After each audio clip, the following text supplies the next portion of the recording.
শূন্য নিয়ে যত কনফিউশন, অসংখ্য স্টুডেন্টকে দেখছি শূন্য নিয়ে অনেক কনফিউজড থাকে। যেমন শূন্যকে কোনো সংখ্যা দ্বারা ভাগ করলে কি হবে, বা কোনো সংখ্যাকে শূন্য দ্বারা ভাগ করলে কি হবে, বা শূন্যরে শূন্য দ্বারা ভাগ করলে কি হবে, এগুলো নিয়ে বেশি স্টুডেন্টই কনফিউজ থাকে আর কি।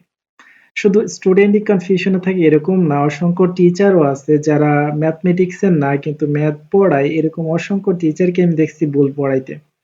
মানে তারা ভুল পড়ায়, জানে না ঠিক আছে, বাট শিখে পড়াইলে ভালো হয় আমার মতে। সব ক্লাসে যে গণিতে পড়ছে এরকম টিচারই গণিত পড়াইতে হবে বিষয়টা এরকম না। তো গণিত আসলে পড়াইতে গেলে আগে একটু জানা লাগে, নাহলে ভুল পড়ানোর সম্ভাবনা বেশি থাকে। যাই হোক, তো কোন কোন জায়গায় শূন্য নিয়ে আমরা কনফিউজড হই সেই জিনিসগুলো আমরা দেখবো। যে কোনো শূন্যকে কোনো সংখ্যা দ্বারা ভাগ করলে, সামথিং মানে হচ্ছে যে কোনো সংখ্যা হইতে পারে, হ্যাঁ। শূন্যকে যদি কোনো সংখ্যা দ্বারা ভাগ করা হয় রেজাল্ট কত হবে, এটা একটা কিন্তু বিষয়, তাই না? তো শূন্যকে উইদাউট জিরো, কিন্তু এখানে একটা প্রশ্ন আছে, হ্যাঁ, জিরো ছাড়া, এটা সবাই বুঝবে না। তো নর্মাল স্টুডেন্ট এবং যারা শিখতেছো বা শিখতেছেন তাদের জন্য বলতেছি, শূন্যকে কোনো সংখ্যা দ্বারা যদি আমরা ভাগ করি তাহলে শূন্য হবে। মানে উপরে শূন্য আছে, যেমন এটা একটা এক্সাম্পল, উপরে শূন্য আছে নিচে 4 আছে, এটাকে ভাগ করলে শূন্য। উপরে শূন্য আছে নিচে 5 ধরেন শূন্য, উপরে শূন্য আছে নিচে 9, হ্যাঁ শূন্য। তো উপরে শূন্য থাকলে নিচে যে কোনো সংখ্যা থাকলে ভাগ করলে শূন্য হয়, এটা হচ্ছে ক্লিয়ার একটা কনসেপ্ট রাখেন, যে উপরে শূন্য থাকলে নিচে যে সংখ্যা থাকুক না কেন এর রেজাল্ট হচ্ছে শূন্য।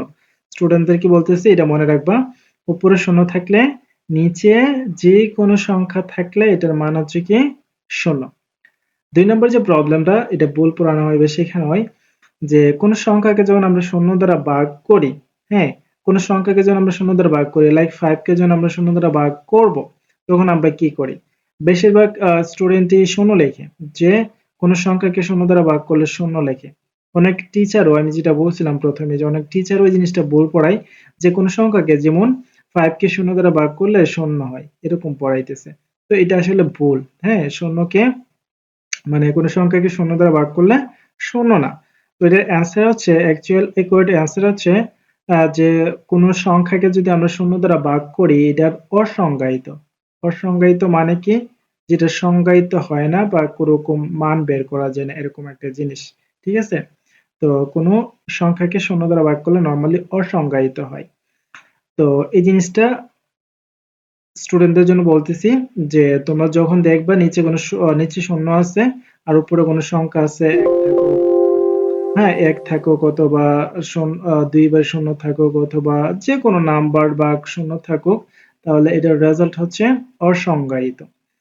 তো এছাড়াও এখানে আরো কয়েকটা টার্ম আছে, যেমন শূন্য ভাগ শূন্য তখন কি হবে, বা শূন্য পাওয়ার শূন্য কি হবে, এই জিনিসটা অনেকে হয়তো বা দেখেন নাই, যে শূন্য ভাগ শূন্য এই জিনিসটাও আমি বল পড়াইতে দেখছি বিভিন্ন টিচারকে যারা গণিতের না।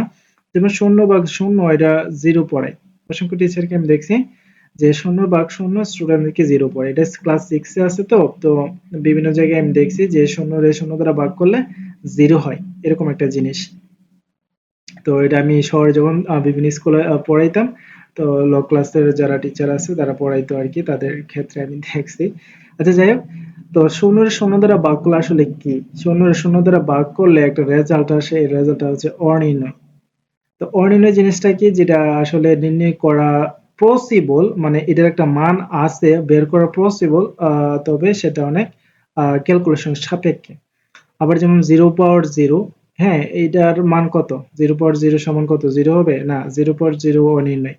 তাহলে এখানে কিছু টার্ম আছে, যেমন infinity power infinity, one power infinity, zero power infinity, এগুলো হায়ার লেভেল, হ্যাঁ, এগুলা যারা ম্যাথমেটিক্স না তারা বুঝবেন না।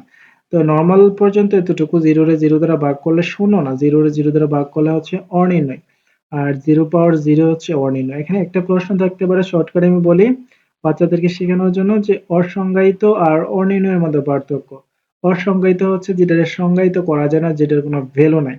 আর অনির্ণয় হইছে একটা নির্দিষ্ট ক্যালকুলেশন করার পর একটা ভ্যালু আসতে পারে, আসার প্রবাবিলিটি আছে, এটা হচ্ছে অনির্ণয়। ঠিক আছে? সো এই জিনিসটা মনে রাখবো। আমি আবার সামারাইজ করি, কোন সংখ্যা যদি, মানে শূন্য যদি উপর থাকে, কোন সংখ্যা দ্বারা আমরা ভাগ করি তাহলে এটার মান হচ্ছে শূন্য। আর কোন সংখ্যাকে যদি আমরা শূন্য দ্বারা ভাগ করি এটার মান হচ্ছে অসংজ্ঞায়িত। আর শূন্য রে শূন্য দ্বারা ভাগ করলে এটার মান হচ্ছে কি অনির্ণয়, শূন্য না, ঠিক আছে, অনির্ণয়। এরকম আরেকটা টার্ম হচ্ছে জিরো পাওয়ার জিরো মানে হচ্ছে অনির্ণয়।